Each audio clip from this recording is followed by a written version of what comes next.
ਮੈਂ ਅੱਜ ਵੀ ਆਪਣੀ ਧੀ ਨੂੰ ਆਵਾਜ਼ਾਂ ਮਾਰ ਰਹੀ ਸੀ। ਸਵੇਰ ਦੇ 9 ਵੱਜ ਚੁੱਕੇ ਸੀ, ਪਰ ਹਾਲੇ ਤੱਕ ਮੇਰੀ ਬੇਟੀ ਸੀਮਾ ਜਾਗੀ ਨਹੀਂ ਸੀ। ਮੈਂ ਅੱਜ ਕੱਲ੍ਹ ਉਸ ਦੇ ਕਾਰਨ ਬਹੁਤ ਪਰੇਸ਼ਾਨ ਰਹਿੰਦੀ ਸੀ। ਉਸ ਨੇ ਕਾਲਜ ਜਾਣਾ ਵੀ ਛੱਡ ਦਿੱਤਾ ਸੀ। ਮੈਨੂੰ ਲੱਗਦਾ ਸੀ ਜਿਵੇਂ ਮੇਰੀ ਧੀ ਉੱਤੇ ਕਿਸੇ ਭੂਤ ਪ੍ਰੇਤ ਦਾ ਸਾਇਆ ਹੋ ਗਿਆ ਹੈ। ਇਸ ਤੋਂ ਪਹਿਲਾਂ ਉਹ ਹਮੇਸ਼ਾ ਮੇਰੇ ਨਾਲ ਸੋਇਆ ਕਰਦੀ ਸੀ, ਪਰ ਕੁਝ ਦਿਨਾਂ ਤੋਂ ਉਹ ਅਲੱਗ ਕਮਰੇ ਵਿੱਚ ਸੋ ਰਹੀ ਸੀ, ਬਲਕਿ ਕੁਝ ਮਹੀਨਿਆਂ ਤੋਂ। ਮੈਨੂੰ ਲੱਗਦਾ ਸੀ ਕਿ ਸ਼ਾਇਦ ਮੇਰੀ ਬੇਟੀ ਮੈਥੋਂ ਕੁਝ ਲੁਕੋ ਰਹੀ ਆ। ਮੈਂ ਸਵੇਰੇ ਵੀ ਜਦੋਂ ਉਸ ਦਾ ਦਰਵਾਜ਼ਾ ਖੜਕਾਉਂਦੀ ਤਾਂ ਉਹ ਦਰਵਾਜ਼ਾ ਬਹੁਤ ਦੇਰ ਨਾਲ ਖੋਲ੍ਹਦੀ ਤੇ ਘਬਰਾਈ ਹੁੰਦੀ। ਅੱਜ ਵੀ ਮੈਂ ਉਸ ਦਾ ਦਰਵਾਜ਼ਾ ਖੜਕਾ ਕੇ ਥੱਕ ਗਈ। ਜਦੋਂ ਮੈਂ ਆਵਾਜ਼ ਲਗਾਈ ਤਾਂ ਉਸ ਨੇ ਬਹੁਤ ਦਬੀ ਜਿਹੀ ਆਵਾਜ਼ ਕੱਢੀ ਤੇ ਦਰਵਾਜ਼ਾ ਖੋਲ੍ਹਿਆ ਤੇ ਚਿਹਰੇ 'ਤੇ ਅਜੀਬ ਜਿਹੇ ਭਾਵ ਸਨ ਤੇ ਬਹੁਤ ਪਰੇਸ਼ਾਨ ਲੱਗ ਰਹੀ ਸੀ। ਮੇਰੀ ਨਜ਼ਰ ਜਦੋਂ ਉਸ ਦੇ ਪੈਰ 'ਤੇ ਪਈ ਤਾਂ ਮੈਂ ਦੰਗ ਰਹਿ ਗਈ, ਕਿਉਂਕਿ ਉਹ ਬਹੁਤ ਅਜੀਬ ਜਿਹੇ ਢੰਗ ਨਾਲ ਖੜੀ ਸੀ, ਜਿਵੇਂ ਉਹ ਕਿਸੇ ਤਕਲੀਫ ਵਿੱਚ ਹੋਵੇ। ਅੱਜ ਬਹੁਤ ਟਾਈਮ ਦੇ ਬਾਅਦ ਮੇਰੀ ਨਣਦ ਕੁਲਵਿੰਦਰ ਵੀ ਸਾਡੇ ਘਰ ਆਈ ਸੀ। ਉਹਨਾਂ ਦੇ ਵਿਆਹ ਨੂੰ 25 ਸਾਲ ਹੋ ਗਏ ਸੀ। ਹਾਲੇ ਤੱਕ ਉਹਨਾਂ ਦਾ ਪੇਕੇ ਘਰ ਆਉਣਾ ਜਾਣਾ ਉਵੇਂ ਦਾ ਉਵੇਂ ਹੀ ਸੀ। ਮੈਨੂੰ ਡਰ ਸੀ ਕਿ ਕਿਤੇ ਮੇਰੀ ਬੇਟੀ ਉਹਨਾਂ ਦੇ ਸਾਹਮਣੇ ਨਾ ਆ ਜਾਵੇ। ਜੇ ਕਿਤੇ ਐਸੇ ਹਾਲਤ ਵਿੱਚ ਆ ਗਈ ਤਾਂ ਮੇਰੀ ਨਣਦ ਜ਼ਰੂਰ ਕੋਈ ਨਾ ਕੋਈ ਗੱਲ ਕਰੇਗੀ। ਉਸ ਨੂੰ ਤਾਂ ਬਸ ਗੱਲ ਕਰਨ ਦਾ ਬਹਾਨਾ ਚਾਹੀਦਾ ਹੁੰਦਾ ਹੈ। ਉਦੋਂ ਹੀ ਮੇਰੀ ਨਣਦ ਨੇ ਪਿੱਛੇ ਤੋਂ ਆਵਾਜ਼ ਦਿੱਤੀ, "ਜੀਤੋ, ਤੇਰੀ ਧੀ ਸਾਹਮਣੇ ਨਹੀਂ ਆ ਰਹੀ, ਕੀ ਗੱਲ ਹੈ?" ਕਿੰਨਾ ਸਮਾਂ ਬੀਤ ਗਿਆ, ਮੈਂ ਆਪਣੀ ਭਤੀਜੀ ਨਾਲ ਨਹੀਂ ਮਿਲੀ। ਉਹ ਆਪ ਹੀ ਮੇਰੇ ਕੋਲ ਆ ਕੇ ਖੜੀ ਹੋ ਗਈ। ਉਸ ਸਮੇਂ ਮੇਰੀ ਬੇਟੀ ਥੋੜ੍ਹਾ ਘਬਰਾ ਗਈ। ਮੈਂ ਉਸ ਨੂੰ ਬਾਹਰ ਆਉਣ ਲਈ ਕਿਹਾ ਤਾਂ ਲੰਗੜਾ ਕੇ ਚੱਲਣ ਲੱਗੀ। ਇਹ ਦੇਖਦੇ ਮੇਰੀ ਨਣਦ ਨੇ ਮੂੰਹ 'ਤੇ ਹੱਥ ਰੱਖ ਲਿਆ। "ਜੀਤੋ ਭੈਣ, ਇੰਨੀ ਕੁ ਉਮਰ ਵਿੱਚ ਅਜਿਹਾ ਕੀ ਹੋਇਆ? ਤੁਹਾਡੀ ਧੀ ਲੰਗੜਾ ਕੇ ਚੱਲ ਰਹੀ ਆ। ਰੱਬ ਨਾ ਕਰੇ ਕਿਤੇ ਅਪਾਹਜ ਤਾਂ ਨਹੀਂ ਹੋ ਗਈ?" ਮੇਰੀ ਨਣਦ ਦੀ ਗੱਲ ਸੁਣ ਕੇ ਮੇਰਾ ਕਲੇਜਾ ਫਟ ਗਿਆ। ਉਹ ਹਮੇਸ਼ਾ ਆਪਣੀਆਂ ਧੀਆਂ 'ਤੇ ਮਾਣ ਕਰਦੀ ਸੀ, ਐਵੇਂ ਹੀ ਦੂਜਿਆਂ ਦੀਆਂ ਧੀਆਂ ਦੀਆਂ ਗੱਲਾਂ ਕਰਿਆ ਕਰਦੀ। ਮੈਂ ਕਿਹਾ, "ਕੁਲਵਿੰਦਰ ਭੈਣ, ਅਜਿਹੀ ਕੋਈ ਗੱਲ ਨਹੀਂ। ਅੱਜ ਮੇਰੀ ਧੀ ਦੀ ਤਬੀਅਤ ਕੁਝ ਠੀਕ ਨਹੀਂ ਲੱਗ ਰਹੀ। ਰੱਬ ਦਾ ਸ਼ੁਕਰ ਹੈ ਮੇਰੇ ਬੱਚਿਆਂ ਵਿੱਚ ਅਜਿਹੀ ਕੋਈ ਬਿਮਾਰੀ ਨਹੀਂ।" ਮੇਰੀ ਨਣਦ ਨੇ ਚਾਰੋਂ ਪਾਸੇ ਅੱਖਾਂ ਘੁਮਾ ਕੇ ਮੇਰੀ ਧੀ ਨੂੰ ਸ਼ਾਤਿਰ ਨਜ਼ਰਾਂ ਨਾਲ ਦੇਖਿਆ, ਜਿਵੇਂ ਉਹ ਉਸ ਦੀ ਹਾਲਤ 'ਤੇ ਖੁਸ਼ ਹੋ ਰਹੀ ਹੋਵੇ। ਮੈਂ ਬੇਟੀ ਦੇ ਕਮਰੇ ਦਾ ਦਰਵਾਜ਼ਾ ਬੰਦ ਕਰ ਦਿੱਤਾ। ਉਸ ਨੂੰ ਕਿਹਾ ਜਾ ਕੇ ਤਿਆਰ ਹੋ ਕੇ ਬਾਹਰ ਆਵੇ। ਫਿਰ ਬਹੁਤ ਸਮਾਂ ਬੀਤਣ ਤੋਂ ਬਾਅਦ ਵੀ ਜਦ ਮੇਰੀ ਬੇਟੀ ਬਾਹਰ ਨਾ ਆਈ ਤਾਂ ਮਜਬੂਰਨ ਮੈਨੂੰ ਉਸ ਦੇ ਕਮਰੇ ਵਿੱਚ ਜਾਣਾ ਪਿਆ। ਪਰ ਸਾਹਮਣੇ ਦਾ ਨਜ਼ਾਰਾ ਦੇਖ ਕੇ ਮੈਂ ਦੰਗ ਰਹਿ ਗਈ।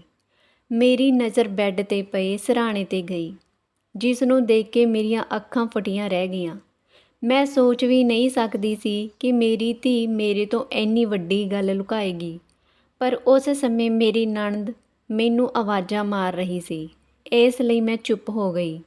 ਮੈਂ ਆਪਣੀ ਬੇਟੀ ਨਾਲ ਕੋਈ ਸਵਾਲ ਜਵਾਬ ਨਹੀਂ ਕੀਤਾ। ਮੇਰੀ ਬੇਟੀ ਬਾਥਰੂਮ ਵਿੱਚ ਤਿਆਰ ਹੋ ਰਹੀ ਸੀ। ਥੋੜ੍ਹੀ ਦੇਰ ਬਾਅਦ ਉਹ ਬਾਹਰ ਆਈ ਤਾਂ ਉਸਨੇ ਬਹੁਤ ਵਧੀਆ ਕੱਪੜੇ ਪਾਏ ਹੋਏ ਸਨ। ਮੈਂ ਇਹ ਕੱਪੜੇ ਦੇਖ ਕੇ ਪਰੇਸ਼ਾਨ ਹੋ ਗਈ। ਜ਼ਾਹਿਰ ਹੈ ਪਹਿਲਾ ਖਿਆਲ ਮੇਰੇ ਦਿਮਾਗ ਵਿੱਚ ਇਹੀ ਆਇਆ ਕਿ ਮੈਂ ਤਾਂ ਇਹ ਕੱਪੜੇ ਆਪਣੀ ਬੇਟੀ ਨੂੰ ਦਵਾਏ ਹੀ ਨਹੀਂ ਸੀ। ਇਹ ਨਵੇਂ ਕੱਪੜੇ ਸੀ, ਨਾ ਮੈਂ ਇਸ ਤੋਂ ਪਹਿਲਾਂ ਦੇਖੇ, ਨਾ ਹੀ ਮੇਰੀ ਬੇਟੀ ਨੇ ਕਦੇ ਇਹਨਾਂ ਦੀ ਫਰਮਾਇਸ਼ ਕੀਤੀ ਸੀ। ਅਜਿਹਾ ਲੱਗਦਾ ਸੀ ਕਿਸੇ ਹੋਰ ਨੇ ਇਹ ਕੱਪੜੇ ਦਿੱਤੇ ਨੇ।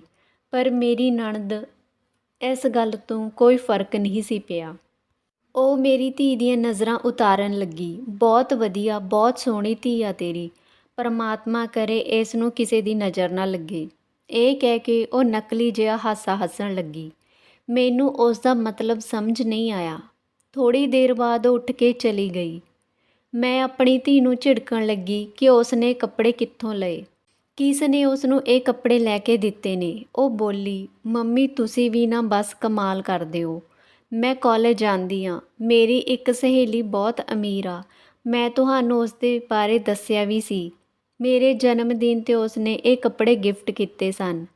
ਮੈਂ ਕਿਹਾ, "ਠੀਕ ਆ, ਪਰ ਤੂੰ ਮੈਨੂੰ ਦੱਸ ਤਾਂ ਦਿੰਦੀ।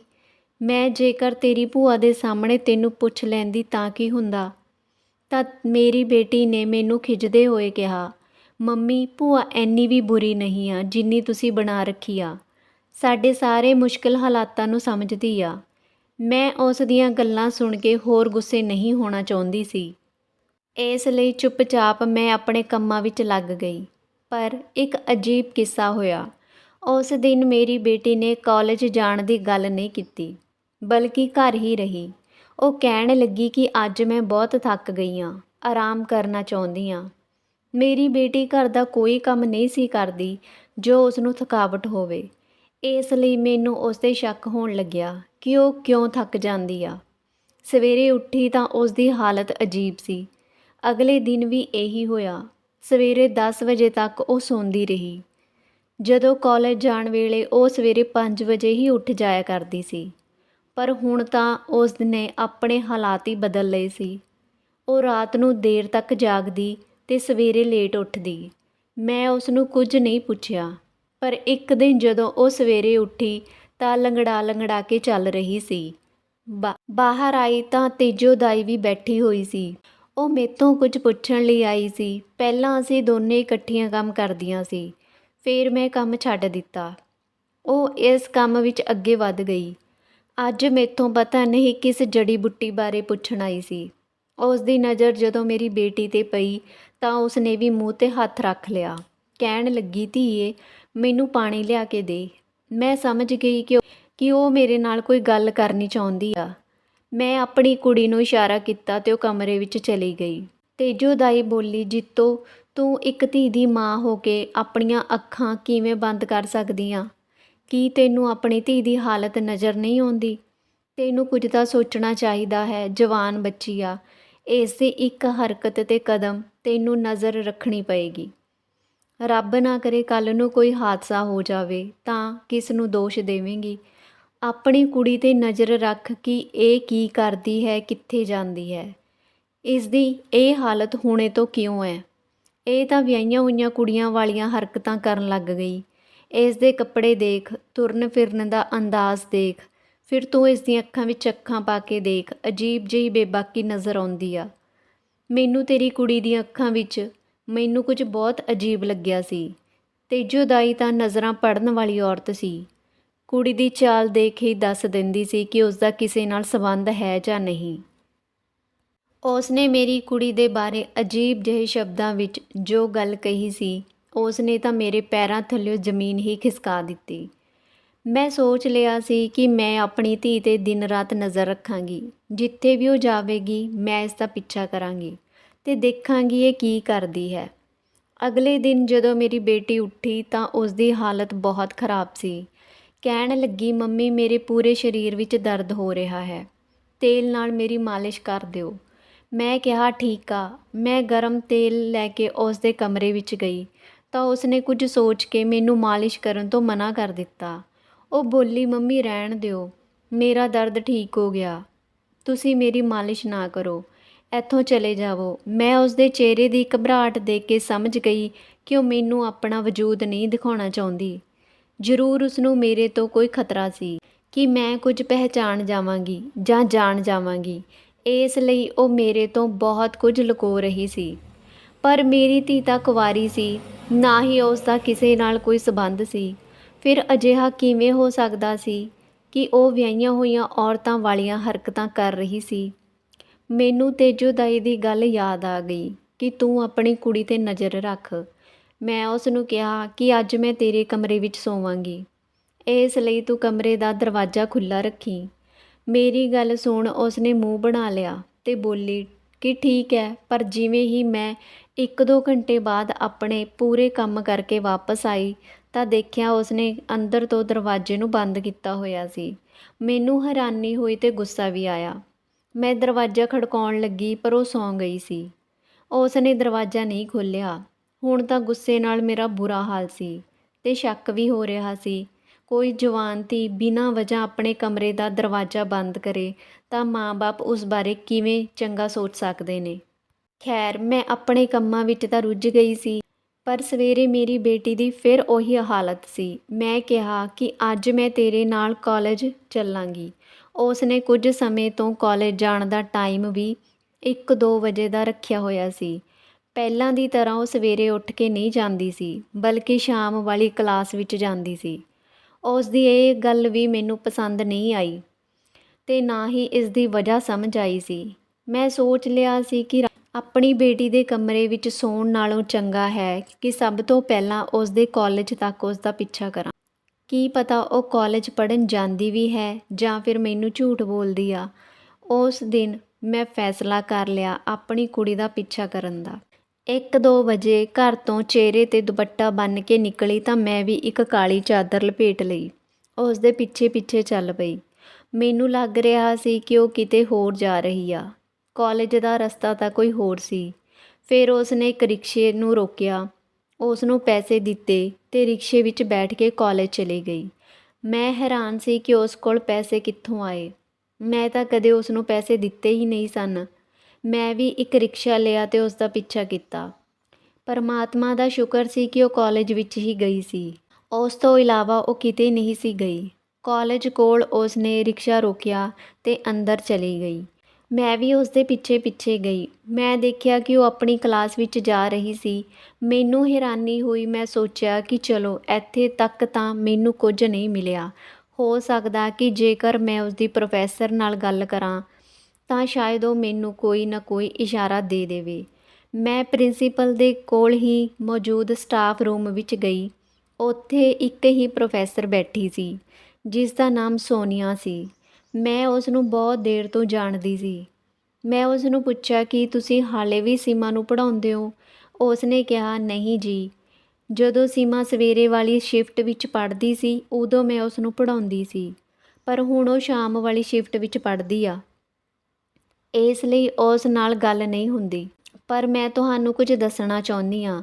ਮੇਰੇ ਕੰਨ ਖੜੇ ਹੋ ਗਏ। ਮੈਂ ਕਿਹਾ, ਮੈਂ ਕੁਝ ਸੁਣਨ ਲਈ ਤਾਂ ਕਾਲਜ ਆਈ ਹਾਂ। ਜਾਣਨਾ ਚਾਹੁੰਦੀ ਹਾਂ ਕਿ ਮੇਰੀ ਬੇਟੀ ਕਿਸੇ ਅਣਜਾਣੀ ਹਰਕਤ ਜਾਂ ਕਿਸੇ ਮੁੰਡੇ ਦੇ ਚੱਕਰ ਵਿੱਚ ਤਾਂ ਨਹੀਂ ਪੈ ਗਈ। ਤੁਸੀਂ ਮੇਰੀ ਬੇਟੀ ਨੂੰ ਚੰਗੀ ਤਰ੍ਹਾਂ ਜਾਣਦੇ ਹੋ। ਮੈਂ ਇਹ ਗੱਲ ਕਿਸੇ ਹੋਰ ਨੂੰ ਨਹੀਂ ਕਹਿ ਸਕਦੀ ਕਿਉਂਕਿ ਮੇਰੀ ਬੇਟੀ ਦੀ ਇੱਜ਼ਤ ਦਾ ਸਵਾਲ ਆ। ਮੈਂ ਜਾਣਦੀ ਹਾਂ ਕਿ ਉਸ ਨੇ ਅਜਿਹਾ ਕੁਝ ਨਹੀਂ ਕੀਤਾ, ਪਰ ਫਿਰ ਵੀ ਮੈਨੂੰ ਫਿਕਰ ਹੈ। ਮੈਂ ਉਸ ਦੇ ਬਾਰੇ ਵਿੱਚ ਹਰ ਤਰ੍ਹਾਂ ਦੀ ਜਾਣਕਾਰੀ ਰੱਖਣਾ ਚਾਹੁੰਦੀ ਹਾਂ। ਤੁਸੀਂ ਦੱਸੋ, ਤੁਸੀਂ ਮੇਰੀ ਬੇਟੀ ਬਾਰੇ ਵਿੱਚ ਕੀ ਜਾਣਦੇ ਹੋ? ਮੇਰੀ ਗੱਲ ਸੁਣ ਕੇ ਉਹ ਫਿਕਰਮੰਦ ਹੋ ਗਈ। ਮੈਂ ਤੁਹਾਨੂੰ ਸਿਰਫ ਇੱਕ ਹੀ ਗੱਲ ਦੱਸ ਸਕਦੀ ਹਾਂ ਕਿ ਤੁਹਾਡੀ ਬੇਟੀ ਕਾਲਜ ਵਿੱਚ ਤਾਂ ਅਜਿਹੀ ਕੋਈ ਹਰਕਤ ਨਹੀਂ ਕਰਦੀ, ਪਰ ਕੁਝ ਸਮੇਂ ਤੋਂ ਉਸ ਵਿੱਚ ਅਜੀਬ ਜਿਹੇ ਬਦਲਾਵ ਆਉਣ ਲੱਗੇ ਨੇ। ਉਸ ਦੀ ਅੱਖਾਂ ਵਿੱਚ ਨੀਂਦ ਰਹਿੰਦੀ ਆ। ਅਜਿਹਾ ਲੱਗਦਾ ਹੈ ਕਿ ਰਾਤ ਨੂੰ ਸੌਂਦੀ ਨਹੀਂ, ਲੰਗੜਾ ਕੇ ਚੱਲਦੀ ਹੈ। ਕਹਿੰਦੀ ਹੈ ਕਿ ਮੇਰੇ ਪੂਰੇ ਸਰੀਰ ਵਿੱਚ ਦਰਦ ਹੋ ਰਿਹਾ ਹੈ, ਬਿਮਾਰ ਹਾਂ, ਛੁੱਟੀ ਦੇ ਦਿਓ। ਪਰ ਇਸ ਵਿੱਚ ਸਭ ਤੋਂ ਪਹਿਲਾਂ ਤੁਹਾਡੀ ਬੇਟੀ ਪੂਰੀ ਜ਼ਿੰਮੇਵਾਰੀ ਨਾਲ ਕਾਲਜ ਆਉਂਦੀ ਸੀ ਤੇ ਪੜ੍ਹਦੀ ਸੀ। ਜਿੱਥੋਂ ਤੱਕ ਗੱਲ ਹੈ ਕਾਲਜ ਦੀ, ਸਾਡੇ ਕਾਲਜ ਦੇ ਰੂਲ ਬਹੁਤ ਸਖਤ ਹਨ। ਅਸੀਂ ਸਟੂਡੈਂਟਸ ਨੂੰ ਬਾਹਰ ਜਾਣ ਦੀ ਇਜਾਜ਼ਤ ਵੀ ਨਹੀਂ ਦਿੰਦੇ। ਜੇ ਕੋਈ ਕੁੜੀ ਬਿਨਾਂ ਦੱਸੇ ਕਾਲਜ ਆਉਣਾ ਛੱਡ ਦੇਵੇ ਤਾਂ ਅਸੀਂ ਉਸ ਦੇ ਮਾਂ-ਬਾਪ ਨੂੰ ਉਸੇ ਦਿਨ ਖਬਰ ਦੇ ਦਿੰਦੇ ਹਾਂ ਕਿ ਤੁਹਾਡੀ ਕੁੜੀ ਅੱਜ ਕਾਲਜ ਨਹੀਂ ਆਈ।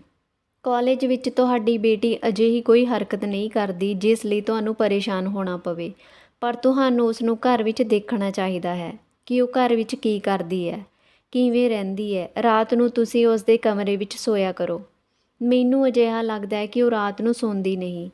ਕੀ ਤੁਸੀਂ ਉਸ ਦੇ ਨਾਲ ਉਸ ਦੇ ਕਮਰੇ ਵਿੱਚ ਹੁੰਦੇ ਹੋ? ਮੈਂ ਨਹੀਂ ਵਿੱਚ ਸਿਰ ਹਿਲਾ ਦਿੱਤਾ। ਨਹੀਂ ਜੀ, ਉਸ ਦਾ ਕਮਰਾ ਅਲੱਗ ਹੈ। ਉਹ ਕਹਿੰਦੀ, ਮੈਂ ਹੁਣ ਵੱਡੀ ਹੋ ਗਈ ਹਾਂ, ਮੈਨੂੰ ਆਪਣਾ ਸਮਾਨ ਰੱਖਣਾ ਹੁੰਦਾ ਹੈ, ਜਿਸ ਲਈ ਮੈਨੂੰ ਅਲੱਗ ਕਮਰਾ ਚਾਹੀਦਾ ਹੈ। ਤਾਂ ਅਸੀਂ ਉਸ ਨੂੰ ਅਲੱਗ ਕਮਰਾ ਦੇ ਦਿੱਤਾ।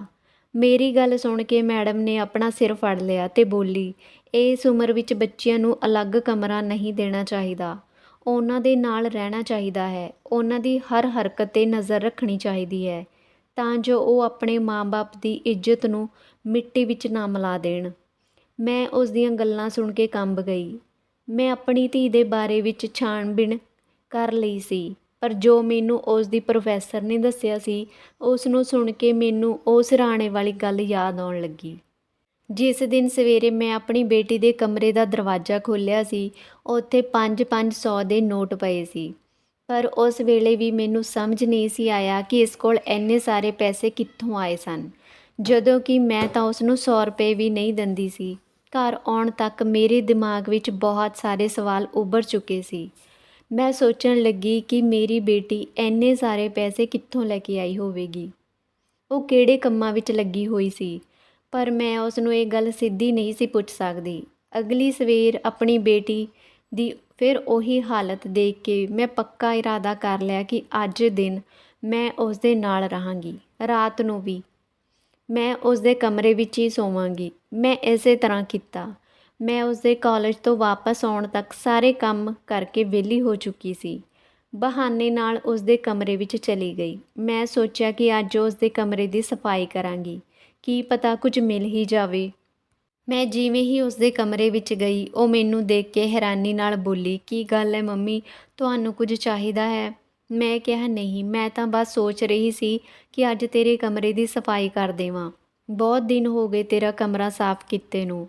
ਸੀਮਾ ਉੱਠ ਕੇ ਖੜੀ ਹੋ ਗਈ ਤੇ ਬੋਲੀ, ਤੁਸੀਂ ਇਹਨਾਂ ਕੰਮਾਂ ਲਈ ਰਹਿ ਗਏ ਹੋ?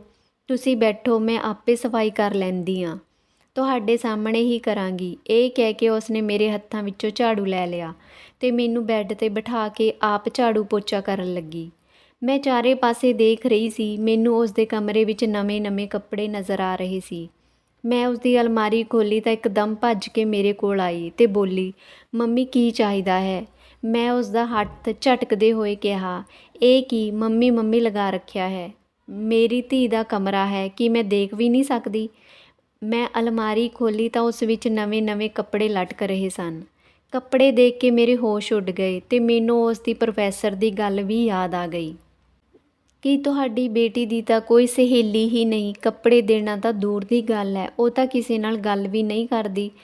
ਅੱਜ ਕੱਲ੍ਹ ਬਹੁਤ ਗੁੰਮਸੁੰਮ ਰਹਿੰਦੀ ਆ। ਜਨਮ ਦਿਨ ਵਾਲੀ ਗੱਲ ਵੀ ਝੂਠੀ ਸੀ। ਸੀਮਾ ਨੇ ਮੈਨੂੰ ਕਿਹਾ ਸੀ ਕਿ ਉਸ ਨੂੰ ਕੱਪੜੇ ਕਿਸੇ ਸਹੇਲੀ ਨੇ ਦਿੱਤੇ, ਪਰ ਅਜਿਹਾ ਕੁਝ ਵੀ ਨਹੀਂ ਸੀ। ਮੇਰੀ ਬੇਟੀ ਮੈਨੂੰ ਝੂਠ ਬੋਲ ਰਹੀ ਸੀ। ਉਸ ਦੇ ਸਿਰਹਾਣੇ ਦੇ ਨੀਚੇ ਕੁਝ ਲੁਕੋਇਆ ਹੋਇਆ ਸੀ। ਮੈਂ ਸਿਰਹਾਣਾ ਚੁੱਕਿਆ ਤਾਂ ਦੇਖਿਆ ਉੱਥੇ ਮੇਕਅਪ ਦੀਆਂ ਚੀਜ਼ਾਂ ਪਈਆਂ ਸੀ। ਉਸ ਦੇ ਚਿਹਰੇ ਦਾ ਰੰਗ ਉੱਡਣ ਲੱਗਿਆ। ਮੈਂ ਪੁੱਛਿਆ, ਇਹ ਸਭ ਕਿੱਥੋਂ ਆਇਆ? ਤਾਂ ਬੋਲੀ, ਮੰਮੀ ਤੁਸੀਂ ਗੁੱਸਾ ਕਰੋਗੇ, ਦਰਅਸਲ ਮੈਂ ਟਿਊਸ਼ਨ ਪੜ੍ਹਾਉਂਦੀ ਹਾਂ, ਬੱਚਿਆਂ ਤੋਂ ਪੈਸੇ ਲੈਂਦੀ ਹਾਂ, ਤਾਂ ਇਸ ਤਰ੍ਹਾਂ ਦੀਆਂ ਚੀਜ਼ਾਂ ਲੈ ਕੇ ਆਉਂਦੀ ਹਾਂ। ਇਹ ਸਭ ਕੱਪੜੇ ਤਾਂ ਮੈਂ ਪੁਰਾਣੇ ਲਏ ਨੇ। ਇਹ ਮੇਕਅਪ ਦਾ ਸਮਾਨ ਵੀ ਜ਼ਿਆਦਾ ਮਹਿੰਗਾ ਨਹੀਂ। ਬਸ ਮੈਨੂੰ ਸ਼ੌਂਕ ਹੈ, ਤੁਸੀਂ ਤਾਂ ਜਾਣਦੇ ਹੋ। ਮੈਂ ਬਸ ਕਾਲਜ ਵਿੱਚ ਜਾਂਦੀ ਹਾਂ ਤੇ ਸ਼ਾਮ ਨੂੰ ਘਰ ਆ ਜਾਂਦੀ ਹਾਂ। ਮੈਂ ਹੋਰ ਅਜਿਹਾ ਕੋਈ ਕੰਮ ਨਹੀਂ ਕਰਦੀ। ਉਸ ਦੀਆਂ ਇਹਨਾਂ ਗੱਲਾਂ ਨਾਲ ਮੈਨੂੰ ਖੁਸ਼ੀ ਮਿਲੀ। ਉਸ ਨੇ ਕਿਹਾ, ਮੰਮੀ ਤੁਹਾਨੂੰ ਮੇਰੇ 'ਤੇ ਯਕੀਨ ਕਰਨਾ ਚਾਹੀਦਾ ਹੈ। ਤੁਸੀਂ ਤਾਂ ਇਸ ਤਰ੍ਹਾਂ ਸ਼ੱਕੀ ਨਜ਼ਰਾਂ ਨਾਲ ਮੈਨੂੰ ਦੇਖਦੇ ਹੋ ਜਿਵੇਂ ਕੋਈ ਮੈਂ ਵੱਡੀ ਚੋਰ ਹਾਂ। ਮੈਂ ਕਿਹਾ, ਚੱਲ ਠੀਕ ਆ, ਅੱਜ ਮੈਂ ਤੇਰੇ ਕਮਰੇ ਵਿੱਚ ਸੋ ਜਾਵਾਂਗੀ। ਤੇਰਾ ਕਮਰਾ ਬਹੁਤ ਆਰਾਮਦਾਇਕ ਆ। ਉਹ ਸੁਣ ਕੇ ਬਹੁਤ ਪਰੇਸ਼ਾਨ ਹੋ ਗਈ। ਉਹ ਕਹਿਣ ਲੱਗੀ, ਪਰ ਮੰਮੀ ਮੈਨੂੰ ਤਾਂ ਇਕੱਲੇ ਸੌਣ ਦੀ ਆਦਤ ਆ। ਮੈਂ ਰਾਤ ਨੂੰ ਦੇਰ ਤੱਕ ਜਾਗਦੀ ਹਾਂ। ਤੁਸੀਂ ਕਿੱਥੇ ਸੌਂਗੇ? ਤੁਸੀਂ ਇੱਥੇ ਸੌ ਕੇ ਕੀ ਕਰੋਗੇ? ਮੈਂ ਕਿਹਾ, ਨਹੀਂ, ਮੈਨੂੰ ਇੱਥੇ ਹੀ ਸੌਣਾ ਹੈ। ਅੱਜ ਮੈਂ ਇਸ ਕਮਰੇ ਵਿੱਚ ਰਹਾਂਗੀ। ਮੇਰੀ ਬੇਟੀ ਨੇ ਕਿਹਾ, ਠੀਕ ਹੈ, ਤੁਸੀਂ ਸੋ ਜਾਇਓ। ਤੁਸੀਂ ਸ਼ਾਇਦ ਥੱਕ ਗਏ ਹੋ। ਮੈਂ ਤੁਹਾਡੇ ਲਈ ਦੁੱਧ ਲੈ ਕੇ ਆਉਂਦੀ ਹਾਂ। ਉਹ ਮੇਰੇ ਲਈ ਰਸੋਈ ਵਿੱਚੋਂ ਦੁੱਧ ਲੈ ਕੇ ਆਈ। ਮੈਂ ਕਿਹਾ, ਇਹ ਕੀ ਹੈ? ਉਹ ਬੋਲੀ, ਤੁਸੀਂ ਥੱਕ ਗਏ ਹੋ, ਇਸ ਲਈ ਪੀ ਲਓ। ਉਸ ਦੇ ਕਹਿਣ 'ਤੇ ਮੈਂ ਦੁੱਧ ਪੀ ਲਿਆ। ਮੈਂ ਗੂੜ੍ਹੀ ਨੀਂਦ ਵਿੱਚ ਸੌਂ ਗਈ। ਜਦੋਂ ਮੇਰੀ ਅੱਖ ਖੁੱਲ੍ਹੀ ਤਾਂ 6-7 ਘੰਟੇ ਗੁਜ਼ਰ ਚੁੱਕੇ ਸਨ। ਮੈਨੂੰ ਬਹੁਤ ਗੁੱਸਾ ਵੀ ਆਇਆ ਕਿ ਮੈਂ ਇਸ ਦੇ ਕਮਰੇ ਵਿੱਚ ਇਸ ਲਈ ਸੋਈ ਸੀ ਕਿ ਰਾਤ ਨੂੰ ਇਸ 'ਤੇ ਪਹਿਰਾ ਦੇ ਸਕਾਂ, ਪਰ ਇਸ ਨੇ ਤਾਂ ਮੈਨੂੰ ਦੁੱਧ ਵਿੱਚ ਕੁਝ ਪਿਲਾ ਕੇ ਸੁਲਾ ਹੀ ਦਿੱਤਾ। ਜਦੋਂ ਮੇਰੀ ਅੱਖ ਖੁੱਲ੍ਹੀ ਤਾਂ ਉਹ ਮੇਰੇ ਸਾਹਮਣੇ ਬੈਠੀ ਸੀ। ਉਸ ਨੇ ਚਿੱਟੇ ਰੰਗ ਦੇ ਚਮਕੀਲੇ ਕੱਪੜੇ ਪਾਏ ਹੋਏ ਸਨ। ਮੈਂ ਉਸ ਦਾ ਇਹ ਹੁਲੀਆ ਦੇਖ ਕੇ ਹੈਰਾਨ ਰਹਿ ਗਈ। ਮੈਂ ਕਿਹਾ, ਤੂੰ ਸਵੇਰੇ-ਸਵੇਰੇ ਇੰਨੀ ਤਿਆਰ ਕਿਉਂ ਹੋਈ ਆਂ? ਕਹਿਣ ਲੱਗੀ, ਮੰਮੀ ਜੀ, ਸਵੇਰੇ-ਸਵੇਰੇ ਹੀ ਤਾਂ ਤਿਆਰ ਹੋਇਆ ਜਾਂਦਾ ਹੈ। ਮੈਂ ਸੋਚਿਆ ਤਿਆਰ ਹੋ ਜਾਂਦੀ ਹਾਂ, ਵਧੀਆ ਕੱਪੜੇ ਪਾ ਲੈਂਦੀ ਹਾਂ, ਇਸ ਲਈ ਬਸ ਤਿਆਰ ਹੋਈ। ਉਸ ਤੋਂ ਬਾਅਦ ਉਹ ਚੁੱਪ ਹੋ ਗਈ। ਉਸ ਦੀਆਂ ਅੱਖਾਂ ਵਿੱਚ ਉਦਾਸੀ ਸੀ। ਫਿਰ ਉਸ ਨੇ ਅਜਿਹੀ ਗੱਲ ਕੀਤੀ ਕਿ ਮੈਂ ਹੈਰਾਨ ਰਹਿ ਗਈ। ਉਸ ਨੇ ਕਿਹਾ, ਮੰਮੀ, ਮੇਰੇ ਲਈ ਕੋਈ ਚੰਗਾ ਮੁੰਡਾ ਦੇਖੋ ਤੇ ਮੇਰਾ ਵਿਆਹ ਕਰ ਦਿਓ। ਮੈਂ ਆਪਣਾ ਦਹੇਜ ਵੀ ਬਣਾ ਲਵਾਂਗੀ ਤੇ ਬੱਚਿਆਂ ਨੂੰ ਟਿਊਸ਼ਨ ਪੜ੍ਹਾ ਕੇ ਆਪਣਾ ਸਾਰਾ ਖਰਚਾ ਵੀ ਕੱਢ ਲਵਾਂਗੀ। ਪਰ ਤੁਸੀਂ ਆਪਣੀਆਂ ਬਾਕੀ ਕੁੜੀਆਂ ਵਾਂਗ ਮੈਨੂੰ ਬੋਝ ਨਾ ਸਮਝਣਾ। ਸਾਡੇ ਘਰ ਦਾ ਮਾਹੌਲ ਪਹਿਲਾਂ ਹੀ ਖਰਾਬ ਹੈ। ਮੈਂ ਨਹੀਂ ਚਾਹੁੰਦੀ ਕਿ ਮੇਰੇ ਕਰਕੇ ਕੁਝ ਉਲਟਾ ਸਿੱਧਾ ਹੋ ਜਾਵੇ। ਉਸ ਦੀ ਗੱਲ ਸੁਣ ਕੇ ਮੇਰਾ ਸ਼ੱਕ ਹੋਰ ਪੱਕਾ ਹੋ ਗਿਆ। ਮੇਰੀ ਕੁੜੀ ਇੰਨੀ ਛੋਟੀ ਉਮਰ ਵਿੱਚ ਵਿਆਹ ਦੀ ਗੱਲ ਕਰ ਰਹੀ ਸੀ। ਉਹਦੇ ਲਹਿਜੇ ਵਿੱਚ ਕੋਈ ਸ਼ਰਮ ਜਾਂ ਝਿਜਕ ਨਹੀਂ ਸੀ। ਉਹ ਬੜੇ ਹੀ ਬੇਬਾਕ ਤਰੀਕੇ ਨਾਲ ਗੱਲ ਕਰ ਰਹੀ ਸੀ। ਮੈਂ ਪੂਰਾ ਦਿਨ ਪਰੇਸ਼ਾਨ ਰਹੀ। ਉਸੇ ਦਿਨ ਮੇਰੀ ਇੱਕ ਬਚਪਨ ਦੀ ਸਹੇਲੀ ਸਾਡੇ ਘਰ ਆਈ। ਹਾਲ ਚਾਲ ਪੁੱਛਣ ਤੋਂ ਬਾਅਦ ਮੈਂ ਕਿਹਾ, ਅੱਜ ਕਿਵੇਂ ਆਉਣਾ ਹੋਇਆ? ਉਹ ਕਹਿਣ ਲੱਗੀ, ਮੈਂ ਆਪਣੇ ਮੁੰਡੇ ਲਈ ਤੇਰੀ ਕੁੜੀ ਦਾ ਰਿਸ਼ਤਾ ਮੰਗਣ ਆਈ ਹਾਂ। ਮੈਂ ਕਿਹਾ, ਤੂੰ ਹੋਸ਼ ਵਿੱਚ ਤਾਂ ਹੈ ਕਿ ਤੇਰਾ ਮੁੰਡਾ ਕਿਸ ਤਰ੍ਹਾਂ ਦੇ ਗੰਦੇ ਕੰਮ ਕਰਦਾ ਹੈ ਤੇ ਤੂੰ ਚਾਹੁੰਦੀ ਹੈ ਕਿ ਮੈਂ ਤੈਨੂੰ ਆਪਣੀ ਕੁੜੀ ਦਾ ਰਿਸ਼ਤਾ ਦੇ ਦੇਵਾਂ? ਆਪਣੀ ਸਹੇਲੀ ਦੇ ਬਾਰੇ ਵਿੱਚ ਦੱਸਾਂ ਤਾਂ ਇਹ ਇੱਕ ਅਜਿਹੇ ਘਰ ਵਿੱਚ ਵਿਆਹ ਕੇ ਗਈ ਸੀ ਜਿਨ੍ਹਾਂ ਦਾ ਨੱਚਣ ਗਾਉਣ ਦਾ ਕੰਮ ਸੀ। ਮੇਰੀ ਸਹੇਲੀ ਨੇ ਦੱਸਿਆ ਕਿ ਮੇਰੀ ਖਾਤਰ ਮੇਰਾ ਪਤੀ ਇਹ ਕੰਮ ਛੱਡ ਦੇਵੇਗਾ। ਵਿਆਹ ਤੋਂ ਕੁਝ ਦਿਨ ਬਾਅਦ ਪਤਾ ਲੱਗਿਆ ਕਿ ਉਸ ਦੇ ਪਤੀ ਨੇ ਫਿਰ ਤੋਂ ਇਹ ਕੰਮ ਸ਼ੁਰੂ ਕਰ ਦਿੱਤਾ ਤੇ ਮੇਰੀ ਸਹੇਲੀ ਨੂੰ ਵੀ ਆਪਣੇ ਨਾਲ ਲਗਾ ਲਿਆ। ਇਹ ਸੁਣ ਕੇ ਸਾਨੂੰ ਬਹੁਤ ਦੁੱਖ ਲੱਗਿਆ ਸੀ। ਅਸੀਂ ਉਸ ਨਾਲ ਵਾਹ ਵਾਸਤਾ ਨਹੀਂ ਸੀ ਰੱਖਣਾ ਚਾਹੁੰਦੇ, ਪਰ ਉਹ ਮੇਰੇ ਘਰ ਆਉਂਦੀ ਜਾਂਦੀ ਰਹੀ। ਉਸ ਨੇ ਆਪਣੇ ਮੁੰਡੇ ਲਈ ਮੇਰੀ ਕੁੜੀ ਦਾ ਰਿਸ਼ਤਾ ਮੰਗਿਆ ਤਾਂ ਮੈਨੂੰ ਅਜੀਬ ਲੱਗਿਆ, ਕਿਉਂਕਿ ਅੱਜ ਤੋਂ ਪਹਿਲਾਂ ਉਸ ਦੀ ਕਦੇ ਹਿੰਮਤ ਨਹੀਂ ਸੀ ਹੋਈ ਸਾਡੇ ਘਰ ਰਿਸ਼ਤਾ ਲੈ ਕੇ ਆਉਣ ਦੀ। ਮੈਂ ਉਸ ਨੂੰ ਪੁੱਛਿਆ ਕਿ ਤੂੰ ਇਹ ਸਭ ਕਿਉਂ ਕਰਨਾ ਚਾਹੁੰਦੀ ਆ? ਉਹ ਕਹਿਣ ਲੱਗੀ, ਕਿਉਂਕਿ ਤੇਰੀ ਕੁੜੀ ਵੀ ਸਾਡੇ ਵਰਗੀ ਆ। ਉਹ ਸਾਡੇ ਨਾਲ ਕੰਮ ਕਰਦੀ ਹੈ ਤੇ ਮੈਂ ਉਸ ਨੂੰ ਹਰ ਰਾਤ ਲੈ ਕੇ ਜਾਂਦੀ ਹਾਂ। ਘੰਟਿਆਂ ਤੱਕ ਘੁੰਗਰੂ ਬੰਨ੍ਹ ਕੇ ਨੱਚਦੀ ਹੈ। ਤੈਨੂੰ ਕੀ ਲੱਗਦਾ ਹੈ ਮੈਂ ਤੈਨੂੰ ਐਵੇਂ ਹੀ ਬਖਸ਼ ਦੇਵਾਂਗੀ? ਮੈਂ ਤੇਥੋਂ ਪੂਰਾ ਬਦਲਾ ਲੈ ਲਿਆ ਹੈ। ਯਾਦ ਹੈ ਨਾ ਤੈਨੂੰ, ਮੇਰੇ ਵਿਆਹ ਦੇ ਸ਼ੁਰੂਆਤੀ ਦਿਨਾਂ ਵਿੱਚ ਤੂੰ ਮੈਨੂੰ ਨੱਚਣ ਗਾਉਣ ਵਾਲੀ ਤੇ ਹੋਰ ਪਤਾ ਨਹੀਂ ਕੀ ਕਹਿੰਦੀ ਸੀ। ਹੁਣ ਪਤਾ ਲੱਗਿਆ ਕੋਈ ਆਪਣਾ ਕਿਸੇ ਅਜਿਹੇ ਕੰਮ ਨਾਲ ਜੁੜਿਆ ਹੋਵੇ ਜੋ ਕਿ ਸਮਾਜ ਦੀਆਂ ਨਜ਼ਰਾਂ ਵਿੱਚ ਸਹੀ ਨਾ ਹੁੰਦਾ ਹੋਵੇ ਤਾਂ ਕਿੰਨਾ ਦੁੱਖ ਹੁੰਦਾ ਹੈ। ਮੈਨੂੰ ਵੀ ਹੋਇਆ ਸੀ ਜਦ ਤੂੰ ਮੇਰੇ ਵਿਆਹ ਦਾ ਵਿਰੋਧ ਕੀਤਾ ਸੀ। ਹੁਣ ਚੁੱਪਚਾਪ ਆਪਣੀ ਕੁੜੀ ਦਾ ਰਿਸ਼ਤਾ ਮੈਨੂੰ ਦੇ ਦੇ, ਨਹੀਂ ਤਾਂ ਬਹੁਤ ਬੁਰਾ ਹੋਵੇਗਾ। ਜ਼ਿੰਦਗੀ ਵਿੱਚ ਕਦੇ ਵੀ ਸਿਰ ਚੁੱਕ ਕੇ ਨਹੀਂ ਜੀ ਸਕੇਂਗੀ। ਹੁਣ ਤਾਂ ਮੇਰਾ ਮੁੰਡਾ ਤੇਰੀ ਕੁੜੀ ਨੂੰ ਸਵੀਕਾਰ ਕਰ ਲਵੇਗਾ, ਬਾਅਦ ਵਿੱਚ ਨਹੀਂ। ਇਹ ਸੁਣ ਕੇ ਪਛਤਾਵਾ, ਬੇਵਸੀ, ਪਤਾ ਨਹੀਂ ਕੀ ਮਹਿਸੂਸ ਹੋਇਆ। ਹੁਣ ਮੇਰੇ ਕੋਲ ਉਸ ਦੀ ਗੱਲ ਮੰਨਣ ਤੋਂ ਇਲਾਵਾ ਹੋਰ ਕੋਈ ਚਾਰਾ ਨਹੀਂ ਸੀ, ਕਿਉਂਕਿ ਜਦੋਂ ਆਪਣੀ ਹੀ ਔਲਾਦ ਗੱਦਾਰ ਨਿਕਲੇ ਤਾਂ ਇਨਸਾਨ ਦੂਜਿਆਂ ਦੇ ਗਿਰੇਬਾਨ ਨੂੰ ਨਹੀਂ ਫੜ ਸਕਦਾ। ਤਾਂ ਦੋਸਤੋ, ਉਮੀਦ ਹੈ ਸਾਡੀ ਅੱਜ ਦੀ ਕਹਾਣੀ ਤੁਹਾਨੂੰ ਪਸੰਦ ਆਈ ਹੋਵੇਗੀ। ਤੁਹਾਡਾ ਕੀ ਕਹਿਣਾ ਹੈ ਇਸ ਕਹਾਣੀ ਬਾਰੇ ਕਮੈਂਟ ਸੈਕਸ਼ਨ ਵਿੱਚ ਜ਼ਰੂਰ ਦੱਸਿਓ ਜੀ। ਕਹਾਣੀ ਪੂਰੀ ਦੇਖਣ ਲਈ ਤੁਹਾਡਾ ਧੰਨਵਾਦ ਜੀ।